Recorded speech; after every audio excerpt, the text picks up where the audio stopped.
Welcome back to Up West Sports. I'm joined here with Tye for our 10th episode. This is actually a little mini milestone for us, so we're excited to get this thing rolling. And kind of just with all the optimism, we're gonna keep it optimistic. And Tye is actually gonna kind of lead this one with what to be excited about coming into this next year, and what we can kind of expect coming up. Tye, we got some baseball stuff to talk about. Let them know. Baseball stuff!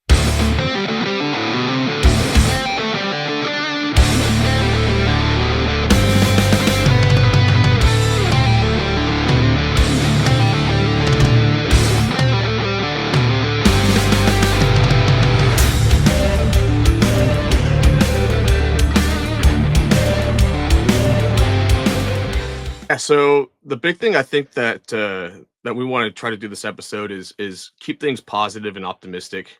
A few of our last couple episodes have been fairly critical of the Mariners' lack of moves and kind of the depth issues. So I want to kind of keep this episode more optimistic, more positive, more on the light side. And one of the things kind of we can do is ask questions like, first, I think one of the things we wanted to say is, what happens if everything goes right? I think the Mariners probably make the playoffs. I think they probably make a deep run into the playoffs. And Gavin, one of the questions I would have based upon that is, what are those things that go right for the Mariners for them to make the playoffs? Yeah, and we were touching on this right before this. The big one, Julio.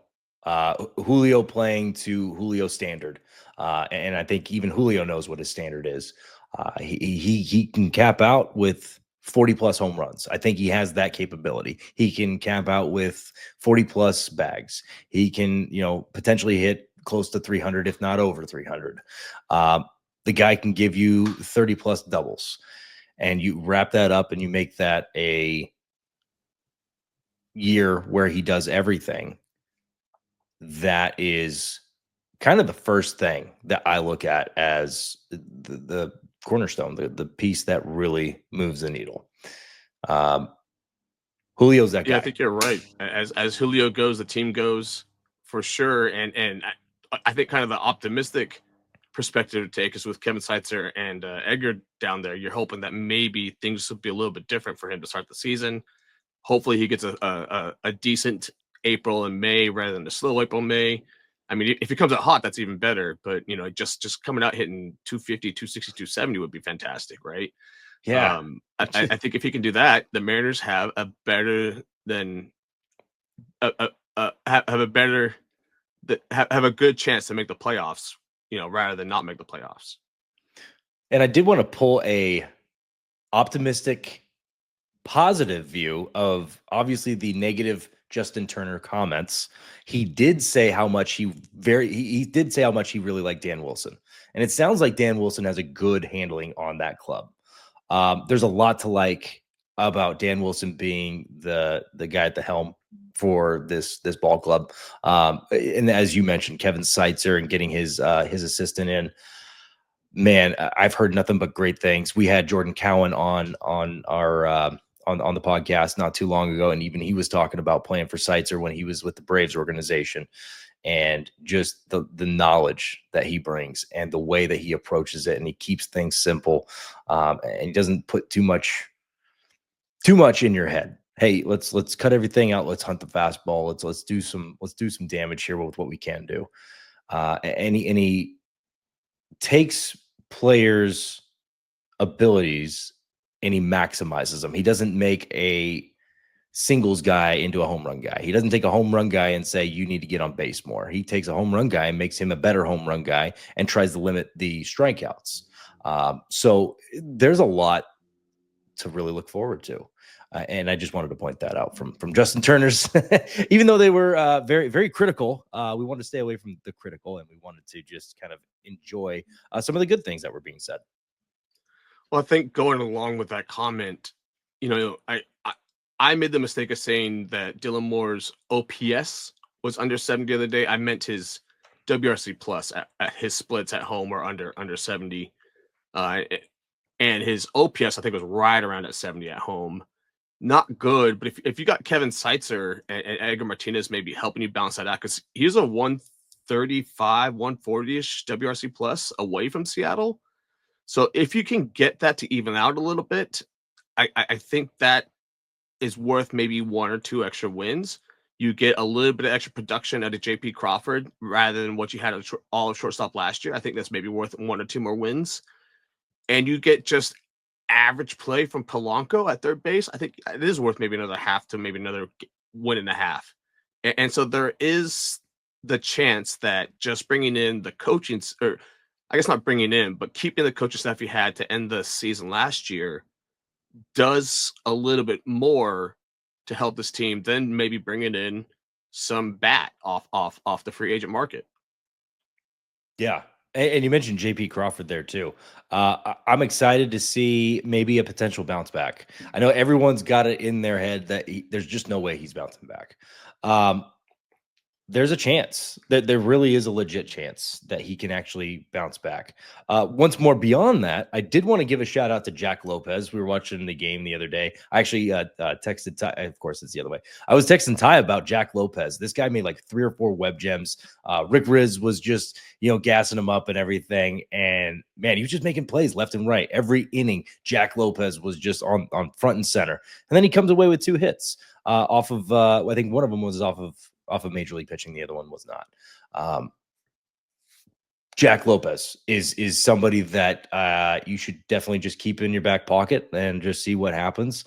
At the very worst, he's he's another Brendan Ryan that just comes in, make some web gems, and hopefully he steals a handful of bags.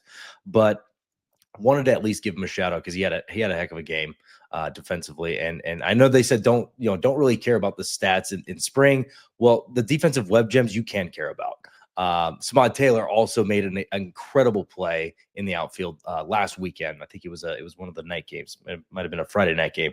He made a Griffey-esque type catch out in left center field and ran up into the wall. Love that. Yeah, we need that sound in. No. That's a good sound. We can keep that one in for sure. But yeah, I wanted to give a shout out. My phone.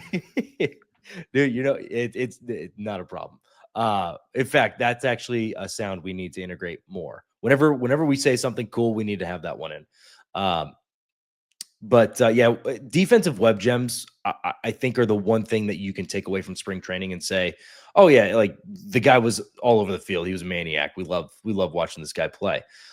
It shows pure athleticism because especially down there or down here in Arizona where I'm at, those gaps are way larger.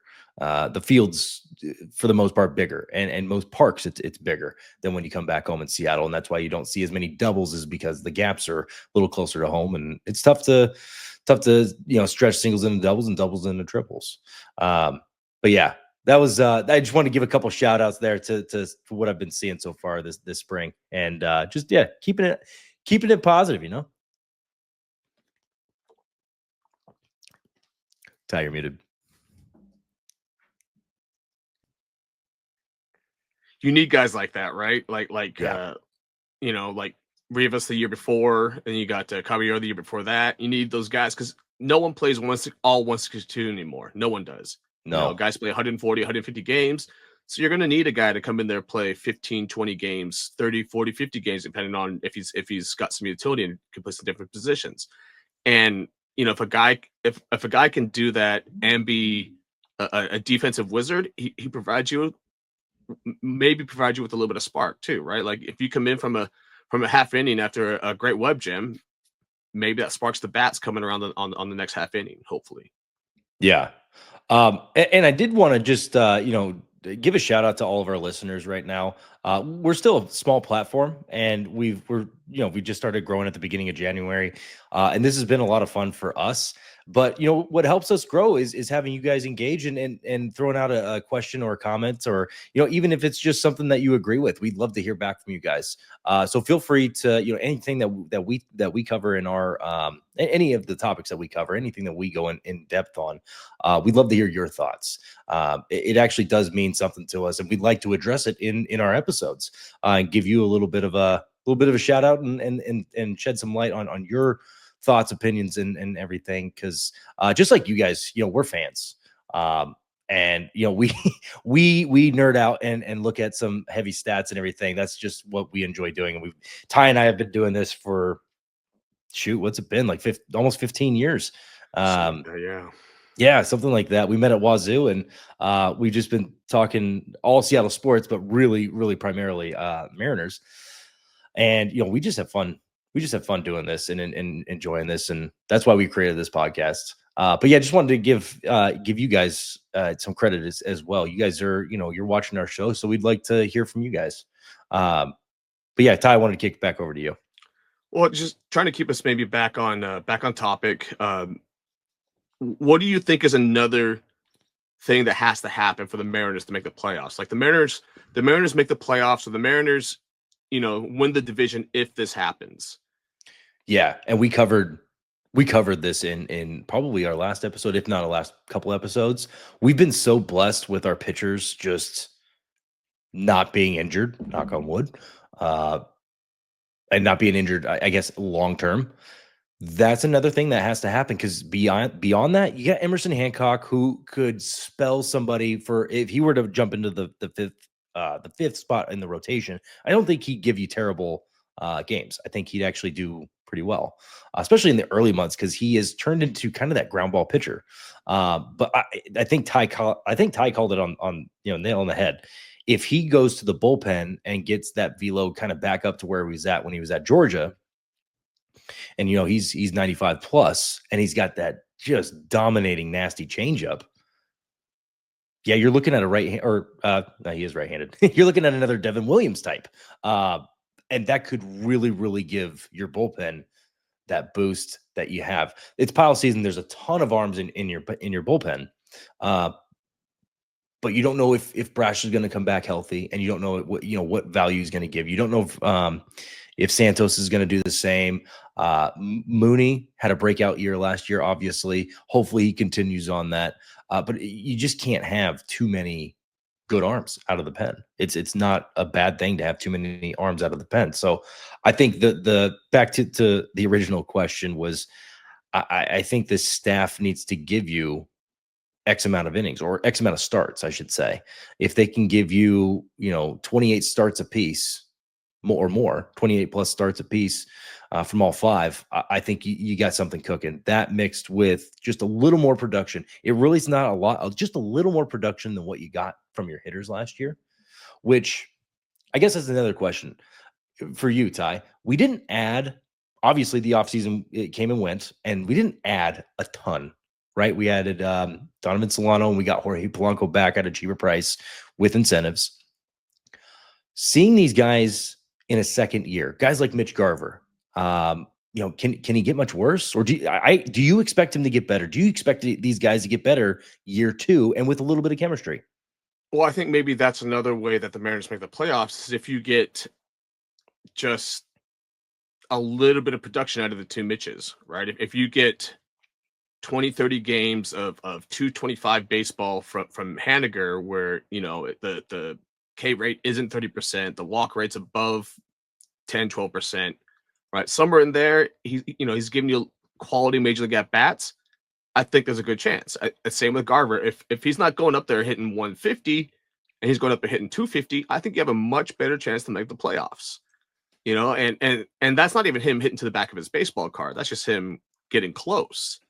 So if he can be even remotely close to what he was while he was with Texas, I think the Mariners have a pretty good chance of making the playoffs. And from either two Mitches, if they can just get back to half of who they were, it drastically improves the Mariners' odds. Yeah. And I kind of wanted to lean on you for this question. Mitch Garver, year two, let's say he balls out and he does the max that he could possibly do as a Mariner. What does that look like? What kind of production is he giving the Mariners lineup at the top of his baseball card? Yeah, that's a good question, because I think right now Donovan Solano's probably your de facto DH. True. So I don't know how many at bats Garver gets without Solano struggling already, or I hate to even say this, or for whatever reason he has to replace Cal behind the plate. Right.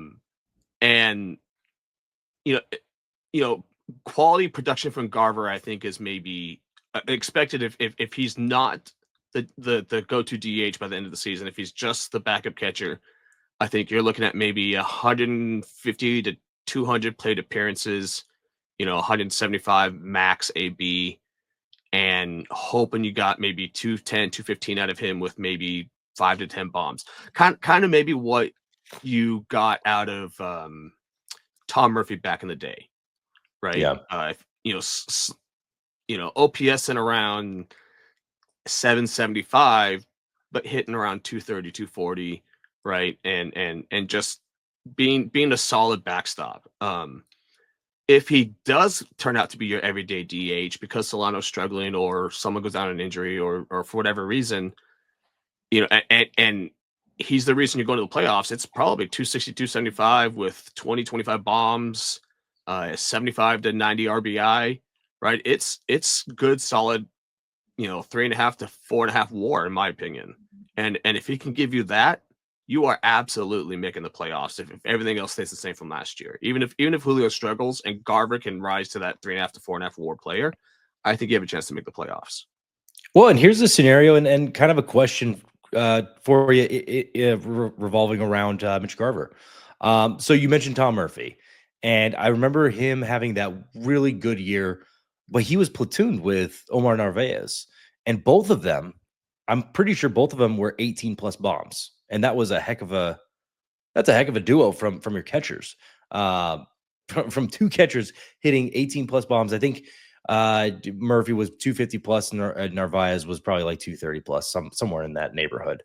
But here's a scenario: if Donovan Solano, if he's better off the bench and coming in playing third base and spelling guys in second base and kind of your other Dylan Moore type, or Mitch Garver just breaks out as a good hitter this year, and he's now batting that 260 and he's starting to hit home runs and he's actually looking good in the lineup, and you want to get him in more.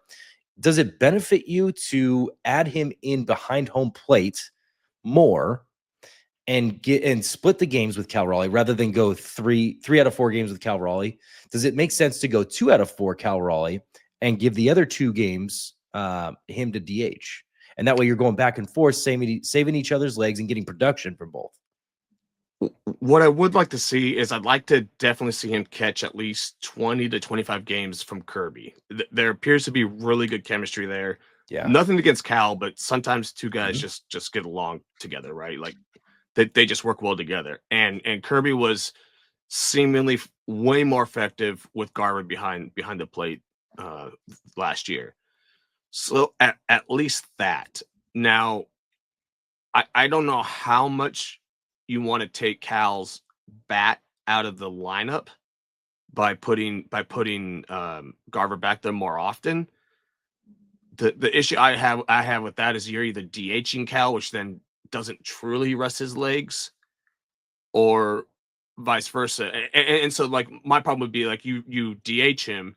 I don't want that to appear as a quote a rest day, because it's not a full rest day, right? You still DH'd. And I think that you want him catching your pitchers as much as possible, right? And so it is hard. Like I think that Cal is probably going to play somewhere between like 135 to 145 games, and probably start at catcher probably almost 140 times, and it's going to suck for him. I don't know how you really weigh though trying to save his legs, but also trying to keep his bat in, but also trying to rest him at the same time. Like you're trying to find you're juggling a lot there for sure. I was just trying to think of other scenarios where if Garver were to return and be kind of who he was 2 years ago, because he has that curse of he's an every other year player. And if this happens to be the year he catches on, and it happens to be as a Mariner, yeah, you're not going to hear any complaints from me. But yeah, I was just curious how that would look. I guess the other answer behind that is I keep forgetting we have Rowdy Tellez. And I'm hoping Tellez makes this roster for a few different reasons. Even though he's maybe blocked with a couple other guys, I think it makes sense to bring him on because of his veteran presence, because of some other things that he adds that you didn't you should have added with Justin Turner. But I mean, here we are. There's no crying about the past. You just kind of roll the punches and keep going forward. But you do have Rowdy Tellez, and they made a great last minute addition with Rowdy, and so far kind of good. And yeah, you like what you see from Rowdy, and you like what you see from the other guys, and yeah. Here's a question for you. If Rowdy is your everyday DH, let's say put all logic aside and just say Rowdy's your DH for the year, what does he give you? I think if you give Rowdy Tellez 150 games, you're probably getting somewhere in the lines of like 230, 235 average, probably 290 to 300 on base percentage. He's not a tremendously great on base percentage guy, but he's not bad either, right? Like he's not Yeah, a guy who's only like 30 points higher than his average. But I think you might be getting somewhere in the ballpark of like 18 to 25 home runs. yeah, You might be getting the ballpark of 75 to 80 RBI, right? You're not going to get a lot of extra base hits out of him just because he's not going to to leg out that many doubles. yeah, But he gives you, I think, better production. Let me rephrase that. I think he gives you a better threat out of the DH spot than Donovan Solano does, even though Solano's bat to ball skills are probably significantly better. yeah. I agree. I think Tellez has the chance to leave the yard, and change the game. He can be a game changer versus Solano, who can't. Not that he's bad. He just has his own game, and you need some guys that are on base guys that are pure hit tool guys, that are pure bat to ball skill guys. I think Robles is kind of the leader currently in the Mariners organization. Um, which is why I would have been a big fan of Luis Ariz joining, but you got Donovan Solano, who has the chance to come back and bat 280 because he's done that for the past 3 years in a row.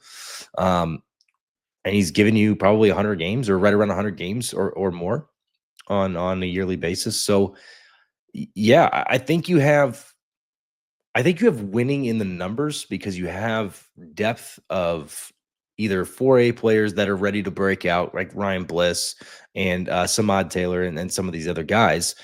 But then you also have veteran presence with Donovan Solano, even though he's 37 years old. He's last 3 years, I believe, are all over 280, which is, I know people don't like to look at the batting average and they like to look at the on base percentage, but what he's good at is hitting.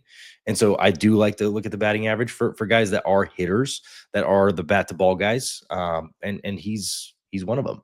And so he could be at the very worst off of your bench and just be that spark plug in the ninth inning. Hey, we're losing by one. We're losing by a run. We got the bottom of our lineup coming. We need to flip it over to Julio at the top or Victor Robles at the top or whoever's your leadoff kind of moving forward.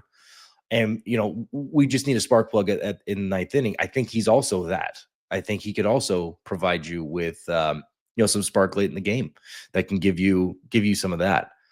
I did want to switch over to Mitch Haniger. Because it looks like he's staying, and we love him. We're all praying for his success. No one, I don't think anybody's praying for him to just not succeed. But we are realists, and we understand like regression happens. But if he were to, I guess, kind of figure things out, because he's been he had a healthy year, which was awesome. I think that's step one. Now, step two is just getting that swing back. And let's say Kevin Seitz was able to work with him and unlock what he I guess used to be. What does his top look like for the year? What is when he's playing back at an elite level at his age? I'm assuming it's not 39 home runs like it once was, but what does the top look like? How old is Haniger? He's 32, 30, I believe he's 34. I'll fact check 34, it. I'll fact 34. check it. I mean, he's your backup corner infielder right now, slash DH. He's kind of stuck in that kind of position. You really don't want to play him in center field. He doesn't have the legs for it. So he's really just your right field, left field backup. Maybe he can DH every once in a while. So if he has a successful season, I don't know that he gets even more than 100 at bats, but if he's, if 15 or 20 of those are pinch hits in late innings, and those are base hits or doubles or pinch hit home runs or whatever, then I think that's a successful season from Mitch Haniger. If he comes out and hits 180 but hits 5 bombs and all 5 of them are in the clutch, I'm absolutely okay with that, because his role is to be a platoon guy in the corner outfields and to DH everyone else to come off the bench. So if you do that, that's fine. You're going to pay the guy the 15 to 17 odd $1 million you're going to pay him no matter what. So, but you're going to play the best bats in the field, right? You're not going to go out there and throw out Mitch Haniger out into left field over Robles just because he's making more money. You're going to play the best guy, and in that regard, I just don't see Haniger getting that many opportunities. But if he can capitalize on the opportunities he gets, hit 3-4 clutch pinch hit home runs, hit 3-4 clutch pinch hit doubles, drive in some runs late in innings when he's got a left on right matchup, do those sort of things, do those sort of small things. I think we have a successful season from Haniger, and I think that goes a long way toward making a playoff run if you can get those kind of contributions from your depth guys. Yeah. And he is at this point in time, he is looked at as a depth piece, as a guy that can add veteran presence and maybe come off the bench late. And he's 34. I looked at, I checked and I forgot he's the same age as me. He's born in 1990. 34 years old. That's old when you had a year like you did last year and you had some injuries, but that's not too old to not find some form of success and be able to be the player that you are now. What's the Moneyball line? I'm not paying you for the player you were. I'm paying you for the player you are now. And talking to David Justice when he's, in his back nine and everything. Yeah, I mean, we're paying the guy no matter what. What can we get out of him? It's probably not going to be that 15 plus odd $1 million worth, but hey, man, ball out. You know what? Do what everyone doesn't think you're going to do. Just go ball out. Have a year. Have a year. You're going to get criticism no matter what you do at this point in time. So might as well just go out and have fun. Have fun playing the game. Have fun playing the game. Because I think last year it looked like maybe he just wasn't having as much fun, right? Like it's not fun not winning. So I know he wasn't having a lot of fun. But you know what? Roll with the punches. It can't get worse. Can't knock on wood, but it can't get worse. Just go out and have fun. Really praying for Mitch Haniger to make that comeback, make that bounce back, and just prove everybody wrong. I want to see that. And he's 34 years old, and we've seen it from players in the past. Justin Turner, whom we mentioned, didn't really kick in until I think he was 33, 34 years old. And then he went on a 3-4 year tear with the Dodgers, and then the rest is history. Blue Jays, Mariners, and I think he was with the Red Sox as well. So yeah, to say that he can turn around at 34 is 100% within realm. I think he just needs to flip that switch of I need to be successful versus if I mess up, it's a learning move. I just want to learn. I just want to learn and just don't laugh everything off because you'll come off as a psycho. But just shrug it off. Who cares? You struck out 3 times this game. That's baseball. You're going to strike out 3 times in a game every now and then. Shrug it off. Didn't happen. Tomorrow's a new day. And that's what we love about baseball is you're playing baseball tomorrow too. And then the next day, and then the next day. So yeah, shrug it off. Keep moving. Well, what I want to see from the Mitches is just situational production, right? Yeah.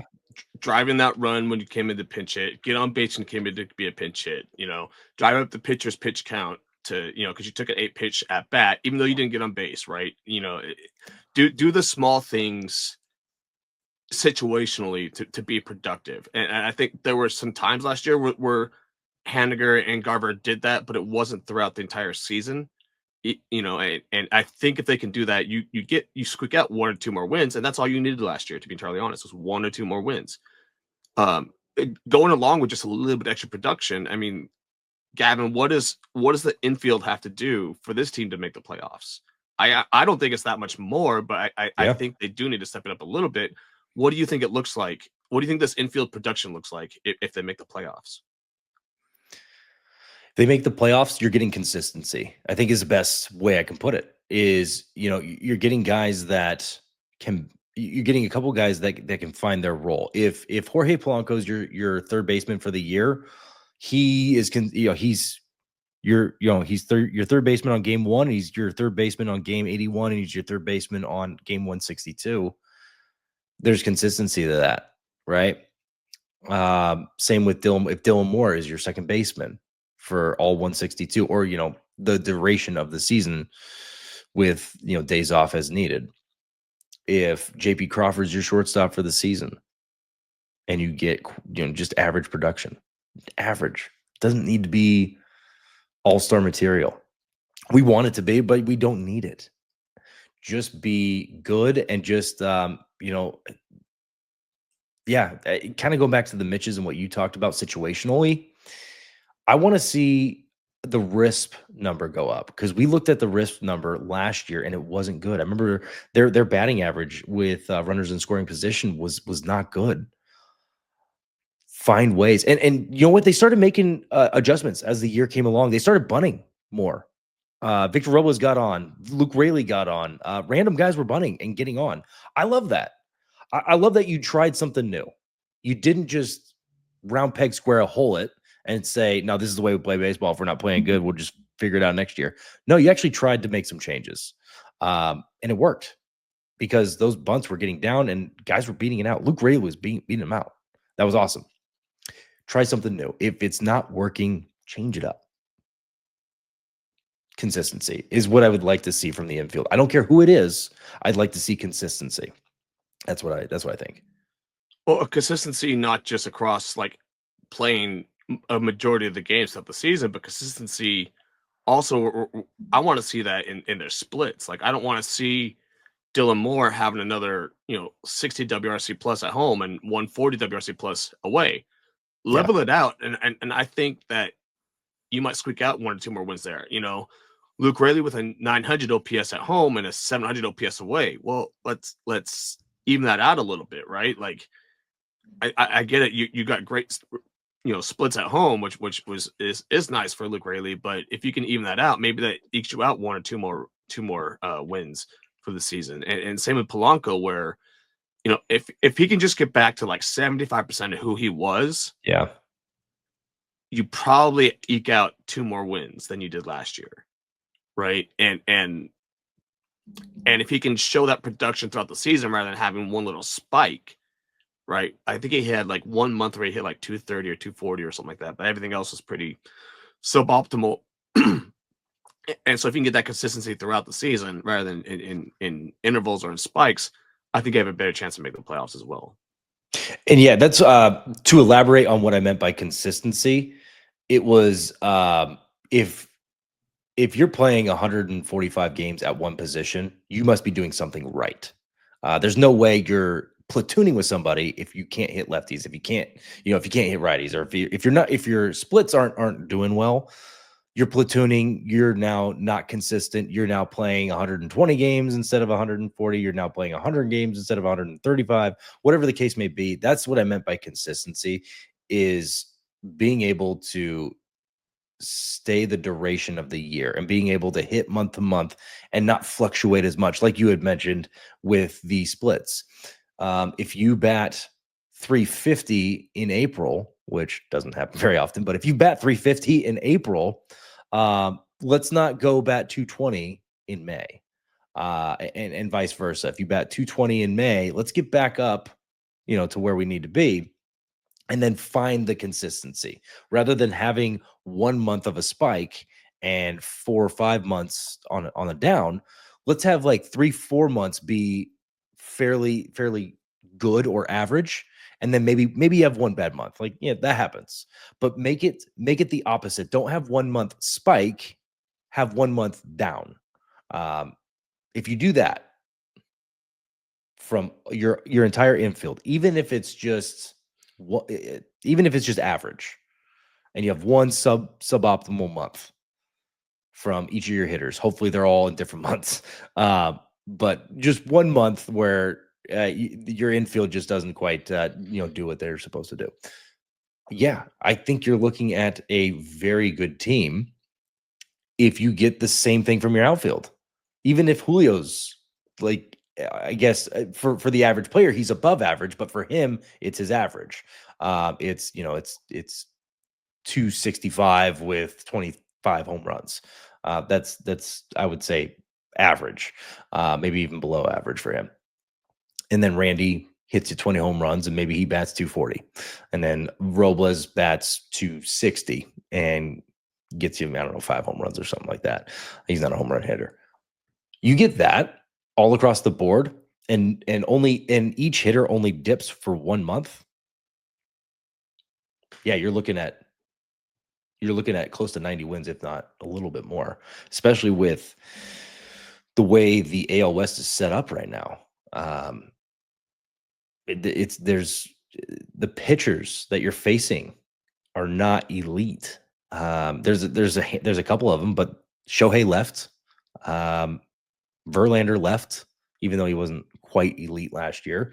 Max Scherzer left, even though he was going through his stuff. I mean, what pitchers do we have to really focus on? It's not like 2013 where you had to worry about the A's and their staff, or some of the other guys. I know the Astros have Ronel Blanco and who's their number one again? Blanking on his name. Oh yeah, Framber. Yes, Framber Valdez. Sorry, thank you for that. Yes, so you do have those guys, but I wouldn't even is Framber Valdez as good as Felix Hernandez was in 2013, 2012? I don't think so. Well, I don't even think there's a single Mariners player right now on this roster who's as good as Felix was in 2012, 2013. I mean, well, let's talk about any of these guys. Well, let's talk about who they have to face.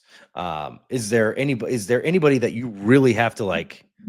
Oh shoot, we got this guy on the mound. I don't. Yeah, I mean, I would arguably say I would take Framber probably over because it's proven production over what 5-6 years now.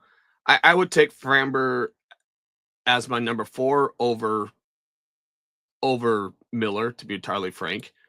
Now, granted, Miller probably has a higher ceiling, but it's just been 2 years of Miller versus it's a long proven resume from Framber Valdez.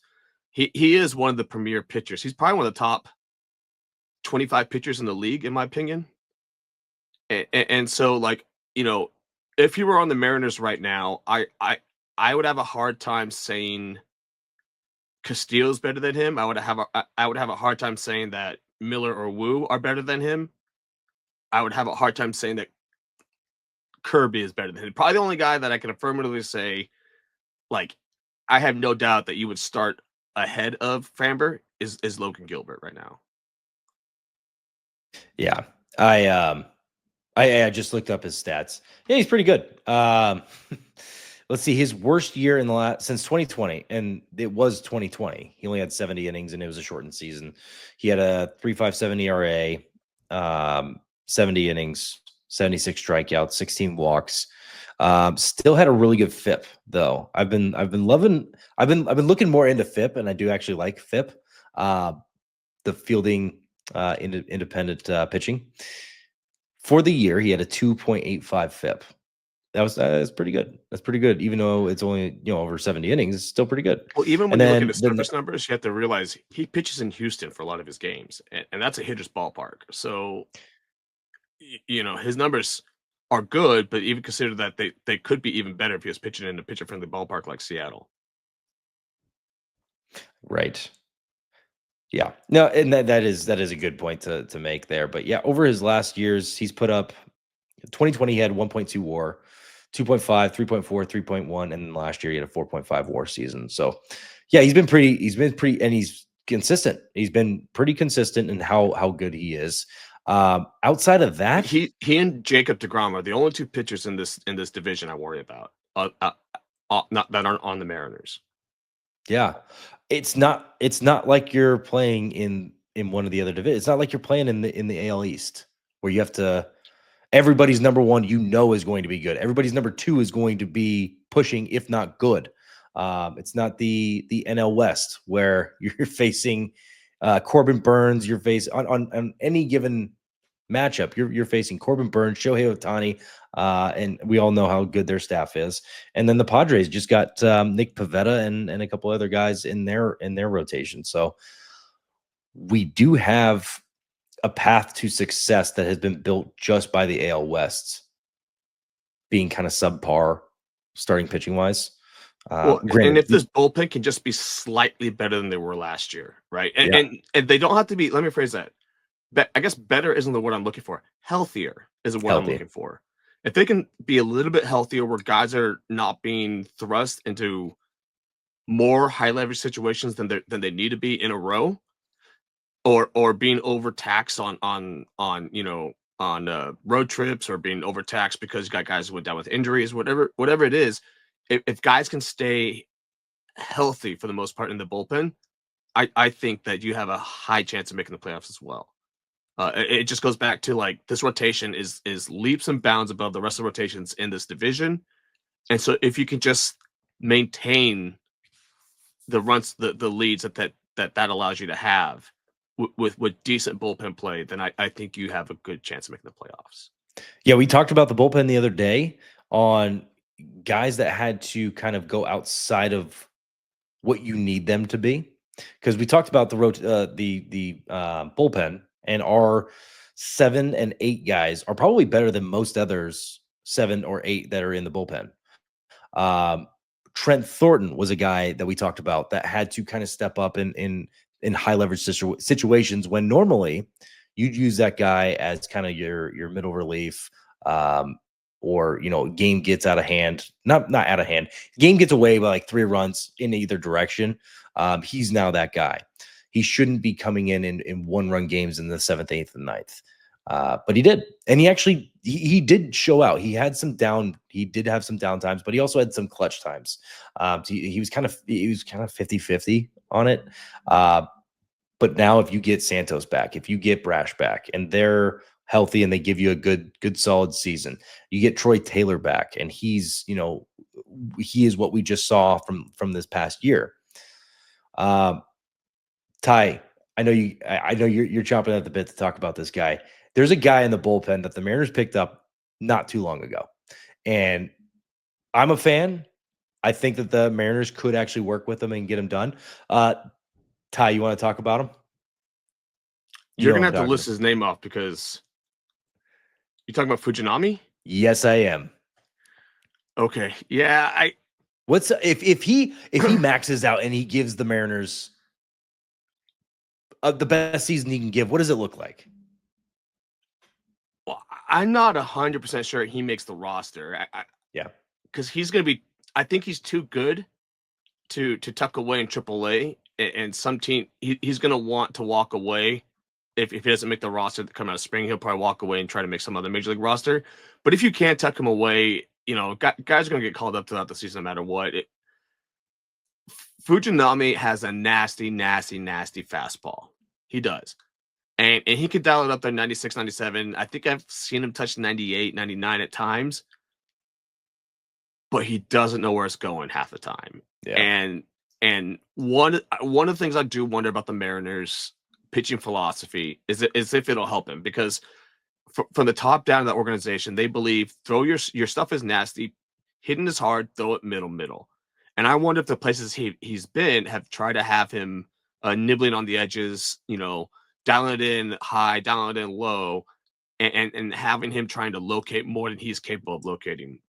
But if he's able to maybe absorb the Mariners pitching philosophy of just throw it middle and hitting is hard, your stuff's going to play, and he's able to reduce his walks by doing that, boy, I think you might have a hidden gem. He might be the next Paul Sewald guy that you got off out of nowhere.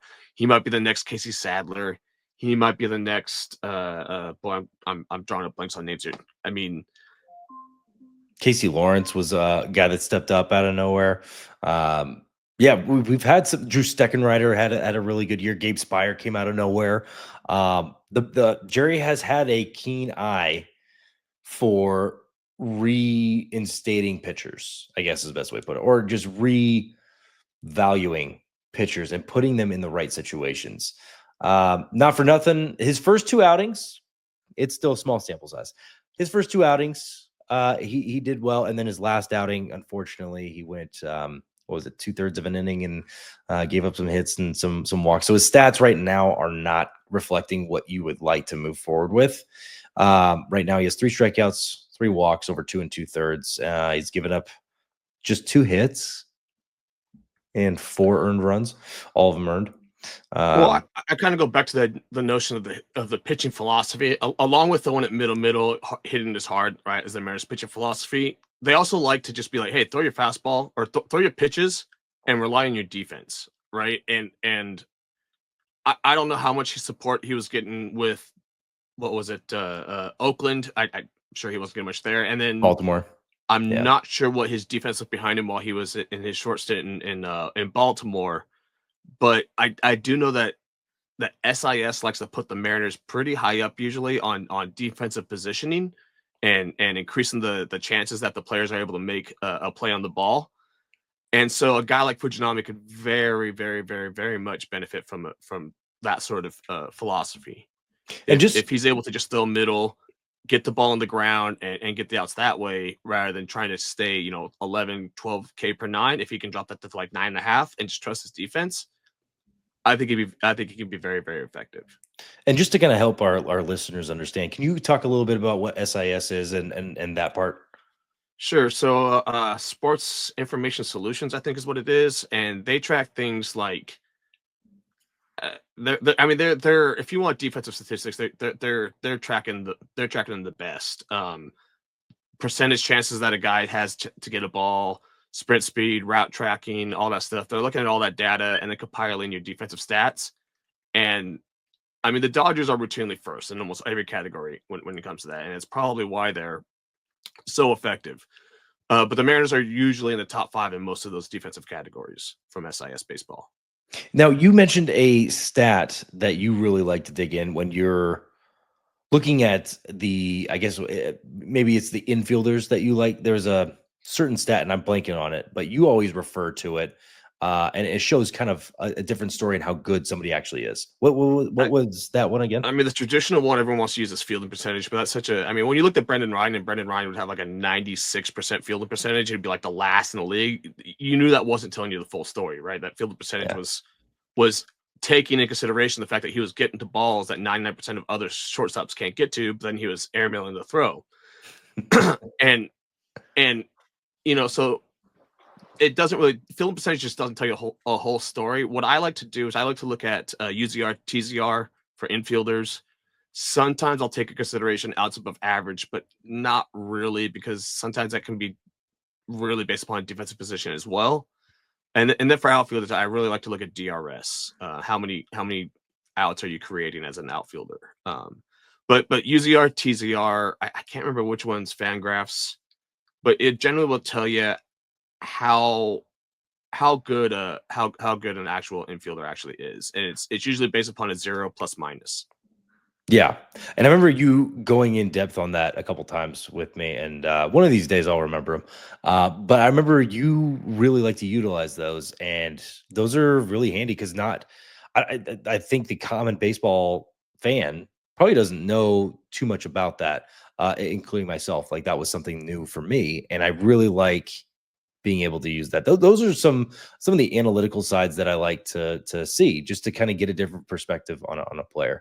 I think you and I have talked about this That multiple needs to be times. caveated though. UZR, TZR are not perfect stats at all.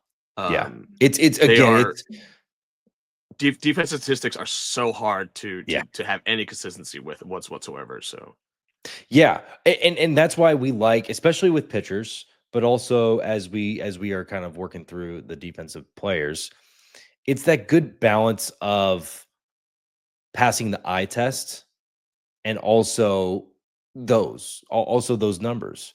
And I do the same thing for pitchers, especially when I was in player development and getting these guys through at push and at drive line and everything. It's a good balance. If they don't pass the eye test but their numbers are through the roof, well, they're probably going to get hit. It is what it is. They could have the best numbers, they could have the lowest, or the best VAA, the most movement on their fastball, known to man, or whatever. But if it doesn't pass the eye tests, well, it's probably going to get hit. It's just how it goes. It is what it is. You need a good balance. You need a good mix. It's the analytics are telling you here's the direction that you are at and where you should be going. You still need to check the other boxes. It's not one end all be all. We all want that one number that tells us everything that we need to know. You're never going to find it. It doesn't matter what position you play. It doesn't matter what sport you play. You can go to PFF and football, and they'll give you a grade. It still doesn't tell you everything you need to know. But it's just the more knowledge you have and the way that you can understand these analytics and actually implement them into improving your game. That's what these are for, and that's why some of the old school players or I guess old school coaches more so are not really into the analytics. So I wanted to kind of bridge the gap between old school baseball because I do have a lot of respect for a lot of old school players that it's seeing is believing, and if you're not swinging the bat this way, you're not going to hit it. Well, there's a good mix of maybe this player needs to swing the bat a certain way, or maybe this player needs to swing the bat a certain way, and enhancing that and just capitalizing on some of the stuff that they can be good at. So yeah, just wanted to kind of bridge the gap between the old school and the new school, which I've heard from. I think it's 108 Performance. His name's Eugene Bleecker. He actually has a book out called it's old school and new school baseball. It's a good blend, and he talks about that a lot. And I really liked that book. So I want to give Eugene Bleecker a shout out there. Yeah, Ty, anybody else that we need to just be optimistic about? We talk about how close we were last year to make the playoffs. One game, and there were plenty of games last year where you saw the bullpen being taxed. Where I think you and I talked about this plenty of times last year, where Ryan Stanek's two seam was just getting flat, where Tom Thornton was just getting Trent Thornton was just getting overused too many times. Where you had. And nothing against Jonathan Diaz, but if you're expect to win the World Series, a guy like Jonathan Diaz should not be making starts for you during the season, right? If you're throwing your season away, a guy like that might make you 10, 15 starts. If you're a middling team, that guy probably makes 2 to 3 starts for you in the middle of the season, and that's what he did. He made a start for the Mariners, and it was not a good start. He's got plenty of room to grow. He's got a great arm, great command of his stuff. But they were so close. And if you want to get that 1 or 2 games back, I think you can just once Matt Brash comes back. I think that is the that is the one thing I think Mariners fans should be the most excited for, is that Matt Brash will come back and make that bullpen longer. Yeah. The depth. And there goes your 7th, 8th, 9th inning. It's over. Your depth is there. You have, through the pile season, you've created a lot of good arms that can come in and be middle relievers. You don't have a plethora of leverage inning guys, but you do have them. They just need to be there. You have Santos. You got Munoz. You got Brash. You got Troy Taylor, who could potentially be that guy this year. He could even break out this year and be that guy. You got Hunter Cranton crawling up through the minor leagues, and he's 24 years old. And I that was going to be one of my questions to the guys: is does Hunter Cranton make an appearance this year? And if he does he actually help? And in my opinion, I think there's a higher chance Cranton comes up than Michael Morales. Just because you're probably going to need some pen arms to come up and rotate through. Yeah, well, and that's another piece, right? Because Michael Morales is being viewed as a starting pitcher, and Hunter Cranton's out of the pen. Yeah, I think there's a better chance of that. I also think just because, and again, we know, spring training stats don't really matter all that much, but Logan Evans hasn't really been impressive this fall. I don't want to be too negative, so I don't want to talk too bad about him. I want to highlight Hunter Cranton, that Hunter Cranton actually has a chance to upseat Logan Evans at some point this year, because I think there's a good chance that Hunter Cranton starts this year I think at the minimum, he'll start the year in Everett. He'll, if he advances quickly, he can move up to Arkansas within a month. And we've all seen the jump from Arkansas ever since Edwin Diaz and Dan Altavilla both made that jump back in, shoot, what was that, 2016, 2015? Well, MLB.com just released their Mariners top 30 prospects for heading into 2025 I did with see their that. grades for each guy. Hunter Cranton was in the top 30. They graded his fastball out at 70. And I that is saying something. No one else on the Mariners had a grade higher than 60 on anything except for Hunter Cranton, and it was a 70 grade fastball. I'm That to me excited. means it could play today. I think It they could play probably just want to work today. into the minors a few months, All but it could play today, in my opinion. I'll say this much. Here's how optimistic I am about Hunter Cranton. If Hunter Cranton, let's say your bullpen was depleted and you just had no other options and you had to have Hunter Cranton on opening day in your bullpen, I think he could have a chance to be an immediate impact arm. Like he could pitch the eighth in a one-run game and succeed more than he doesn't succeed. I think he would be better than a Trent Thornton if he was on your team right now. Now you don't need him on your team right now with his development, right? Like we're looking at it from that standpoint. We want to see a few more innings in the minor leagues before we're like, yep, okay, go ahead. Even though you probably don't need to. I would trust him in my bullpen. And then if he doesn't succeed, okay, go back to double A, triple A, wherever we can find some more success for you because he's still young. Well, it Yeah, kind of begs the question: wouldn't you rather stuff him away in Everett and just let him? I'm not saying stew in Everett rather than sending him all the way to Arkansas because yeah, then he's close by. If something happens to another relief pitcher, he's just up the road from Seattle at that point. You maybe don't yeah. want him to go to Tacoma because it's a hitter's ballpark, a hitter's league. But if you stick him in Everett and just leave him in Everett rather than promoting him all the way to Arkansas, then he's available if you need him. It's almost like putting him in like a tertiary bullpen. Yeah. And see, I think where he's at developmentally, I think he's that close to the MLB. I think for him, he would like to face some of those top tier players first. Um, I don't know 100% on where he would need to be mentally to make that jump. Because yeah, you don't see a jump from high A, especially from Jerry. You never see a jump from high A to the bigs. Uh, but it doesn't not make sense. I guess is the best way. It doesn't not make sense for him to make that I mean, jump. how many guys have Um, rehabbed in Everett, right? I mean, Felix Hernandez, when he got injured, went up to Everett to throw once or maybe twice. Erasmo Ramirez was there. Yeah. Yep. Rather than Yeah. going to Tacoma where they might get hit around, it's a little bit easier to pitch in Everett. And you're going to It is. dominate in Everett. You're going to get that little bit of confidence rather than going down to Tacoma and maybe get a little bit of doubt because you got hit around. Yeah. I think the way Jerry's going to operate, this is just me guessing at what Jerry will do. He'll probably start off in high A and maybe stay there for a month unless he's just lights out within the first 2 weeks. But it usually takes a little bit of marinating in high A, like about a month's time. Then he bounces up to double A. And then from there, it's anybody's ball game. If he's in Arkansas and he's 12K per nine and a sub 2 ERA and just doing all these crazy stuff. Obviously, the walks need to be respectable. They can be up, but they need to still be respectable. Um, if he's putting up those numbers, he doesn't even see AAA.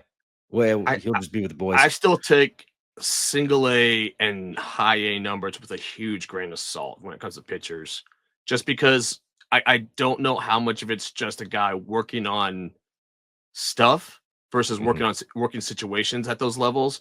The year Bryce Miller got called up, I'm pretty sure he came up with like a 5.5 ERA right before he got called up Oh yeah, while he was in it Arkansas, wasn't right? the He greatest. was working on certain pitches and working on certain mechanical stuff. It was not, hey, I need to pitch to this batter this way. I need to pitch to the situation this way.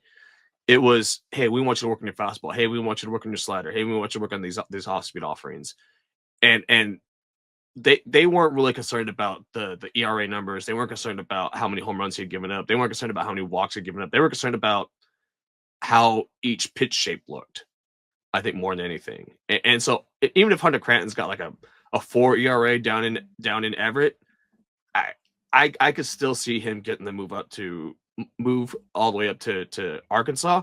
And maybe if he's sitting around with a 6 ERA in Arkansas, as long as Depoto and Scott Hunter like what they see out of him, the pitch shape, the delivery, all that stuff, the mechanics, there's nothing to say he can't get called up again, even though his surface numbers don't look great.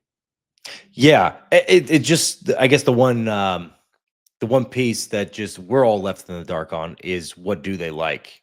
Because you don't know. We have no idea what Scott Hunter and Jerry Dipoto like. It's been working. I'll say that much. And you're right. To your point, it doesn't matter what their stats are as long as they see what they like. To the fan, all we have are stats. Unless you have milb.com, which is like another 100 and some odd bucks. All we have are stats. That's it, and we have highlights that we can watch. And I think I can stream some of the MILB games, so I might try and catch some games. But that's pretty much all you have to go off of. So what I guess for me as a fan would like to see would just be whatever form of success I can see on paper, right? Like, okay, the ERA is awesome, the WHIP is awesome, the K per nine, the walks per nine, your surface stats. If those are looking good, like there's just no reason to even stay in Double A, especially if you have a pitcher that's either injured or not doing well. Like, again, trying to stay positive, but let's say Trent Thornton makes the lineup and he's just, he's not having the best year. Hunter Cranton can come in and do exactly that. Well, I think, yeah. No, I don't know for sure, but I think what the Mariners like to see out of their guys as they're coming up is going back to their Armand Fajardo interview. Yeah, is dominating the 0-0-1-1 counts, right? Going rather than starting your at bat 1-0, starting your at bat 0-1, right? Or start bad at bat. I guess not your at bat, it's the other guy's at bat. And then if you get to 1-1, get to 1-2 rather than the 2-1, And I think that's what they like to see is those situational. Are you able to dominate those? I think they still do the control the zone or dominate the zone stuff too. So just keep pumping the zone, keep throwing that stuff middle and hitting this hard, that kind of concept. But what I think they like to see is that 0-0 and 1-1 domination. Yeah, and that was it was really cool insight. So if you haven't seen that video, make sure to go check that out. Granted, we're talking right now. I haven't posted yet, but by the time I post this video, that video will be out. So if you haven't seen the Herman Fajardo video, please make sure to go see that. Herman's awesome. I actually got to work with him at Push when I was working in player development, and he's special. He was really good, and he actually talked a little bit about that last month of the season. He was just working on certain stuff, and his stats didn't go necessarily the way they want. Also, as a reliever, you have one bad outing, it could cost it could go from a 2.5 ERA to a 5.5 ERA, depending on how many innings you actually have. So he was able to kind of talk through that. So that's a really good interview to check out on what it looks like through the system, and it's synonymous across the board from the moment you get into the Mariners organization all the way up through the big dogs. They're keeping it simple, and they're just say, hey, you got nasty stuff. There's a reason you're here. Middle, middle. Make them hit it. Let's see what happens. Tye, we covered a lot today, man. I wanted to kick it over to you for some final thoughts, and final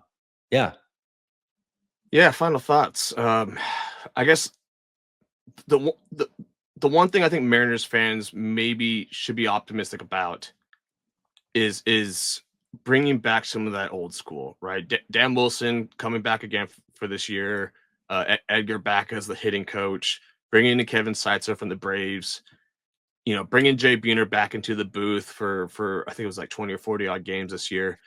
I think that is going to breathe some life into this offense. I think that the old school method is going to help some of the communication issues that might have been there previously. And in doing so, I think that guys can get back to the baseball cards a little bit better or even better than they have been. And I think that if that's the case, this is a playoff team. Yeah. And to kind of just capitalize on that, the reason why we kept this more optimistic is because, well, I mean, if you don't look at the history of it all and you just look through a vacuum of last year, and you only have memory of last year to this year, there's a lot to be excited about. We were not very far away from making the playoffs. We do have a team that if they bounce back the right way, they can be very good. They can win 90 plus games. They can make a deep playoff run.